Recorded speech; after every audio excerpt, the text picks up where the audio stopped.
Welcome back to the channel. So I'm going to be ranking my top um, Modern Warfare reticles, and I don't think I'm going to get to 10 because there's not that many that compete for the 8th, 9th, and 10th slot. They're all pretty similar once you get down to that. So I'm just going to stop at 7. The 7th one on the list is going to be this optic right here, this reticle. It's the cross thread on the scopes, the sniper scopes. The reason why it makes the list is because it has bullet drop compensators. It's very clean. The only thing that it has that's negative is that right around the center, it's a little bit bulky, but other than that, it's a very decent reticle, and it's usually going to be one of the first ones that you can unlock. That will be number 7. Okay, and on to number 6. This is going to be the division or close quarters reticle. It's going to be on hollow sights as well as reflex sights. This one I'm sorry, the division one has a dot in the center. The close quarters is the one that has a chevron in the center. Both are going to be very similar. If I have to pick between the two, I'm going to take the one with the chevron because I personally prefer the chevron. I think it gives you a little bit more control and a little bit more precision. You can use the lower parts of the chevron to compensate a little bit for drop. It is a little bit bulky, but it's not too bad. And this one definitely would be on the very top of my list on reticles. Okay, and next is going to be number 5, the Tpose. Tpose is on the VLKs and Scout Combat Optics. Let me check to see if there's another one that it's on. Cronin Pro, I think, has it as well.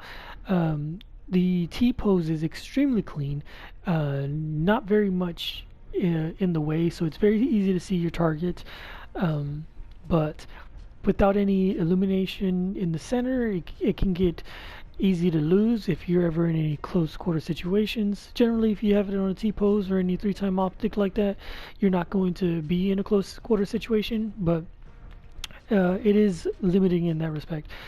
Overall, the Tpose is one of the top optics in the game, and it's almost always going to be worth the grind for it. The 4th optic, it's going to be the dot sights. The dot sights are going to be the first ones that you unlock on reflex sights, as well as, for some reason, the last one. On the hollow sights, it's always going to be the last one. It is worth the grind, but because it is very clear, very precise, it makes it easier to use at range. However, the problem that it has, in my opinion, is that it doesn't have any way to compensate for your drop.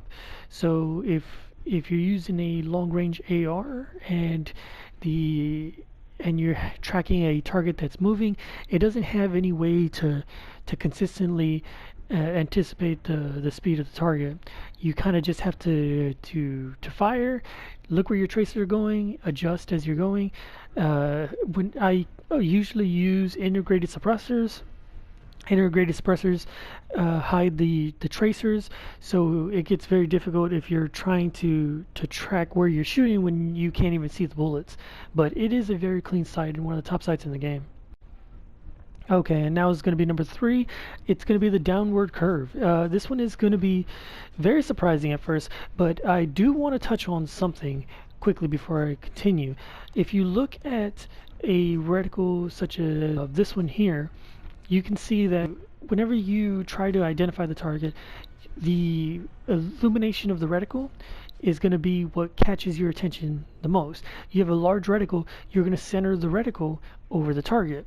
Now, the dot that's in the center, the dot that's in between the crosshairs, is directly in the middle of this illumination.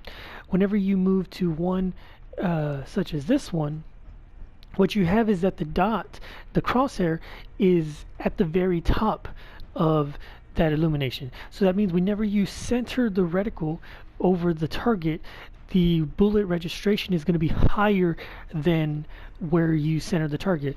So it's going to lead to a lot more headshots. Whenever I was going for headshots to unlock these, 50 headshots for hollow side, 50 headshots for APX5, and so on. Whenever I was going for headshots, I always kept going back to this one because it forces you to place the reticle higher than what it actually looks like. Since when you're centering it, it just makes the bullets go up higher. It is preference. You can try these out yourself to see if you get the same effect.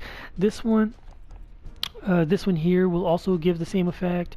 There's some others, but whenever the dot is at the very top and the illumination is all below, it helps in close quarter situations for that. Now on to number 2. And number 2 is also going to be a sniper's optic. I only have 2 sniper reticles. Most of the sniper reticles aren't very good. I kind of been liking this one. It honestly looks pretty cool. Some of these that have drop compensators. This is going to be the number 2 though.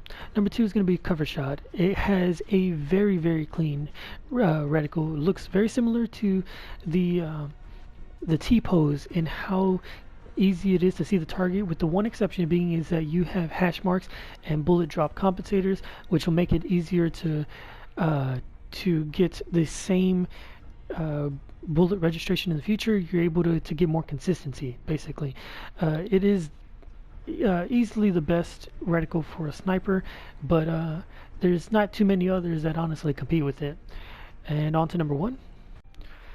Okay, and number 1 is going to be the Angel Eye, or if you ever use it on the 4x flip hybrid, as well as a few of the other optics, it'll be the Confine reticle. Angel Eye or Confine.